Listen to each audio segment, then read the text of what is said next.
Mihkel Silmer, see kõlab väga tuttavalt. Tõdeõigust on meist peaaegu igaüks näinud. Mis filmidele sa veel oled heliriba loonud? Siin läheb asi natukene keerulisemaks seepärast, et need on enamasti sellised filmid, mida Eesti vaataja ei tea. Kuna ma töötasin Hollandis umbes 10 aastat ja siis siiamaani teen julgelt üle poole minu toodangust läheb välismaale. Kas sa tegid Hollandis sellele filmile ka muusika või?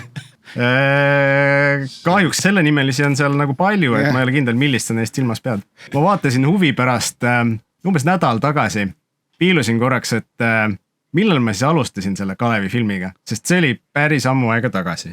Ja mulle tegelikult meeldib ka projektidega liituda võimalikult vara. Kalevi puhul ma alustasin stsenaariumiga ja see oli natukene rohkem kui 3 aastat tagasi. Tänapäeval filmis kasutatakse hästi palju sellist nii-öelda kutsutakse nagu period lähenemine, et sa nagu muusika ise võiks justku ka olla seal samas ajastus sees. No a la Stranger Things ja nii edasi. See on selle sama ajastu muusika.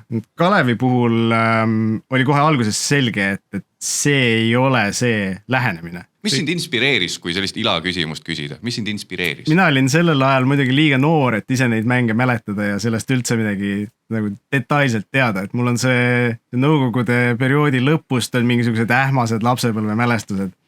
Aga kui ma ütlesin enda isale, et vot selline film on tulemas, siis kui tema nagu elupikk korvpallifanatt ja ise ka mänginud, tutvustas mulle ootamatult detailselt kogu seda tausta, kõiki inimesi, kõike, mis ma lihtsalt kuulasin.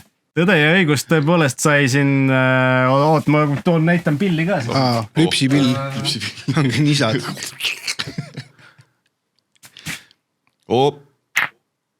Ahah. Mis see? Kivid. Näitas mulle eile 2 kivi.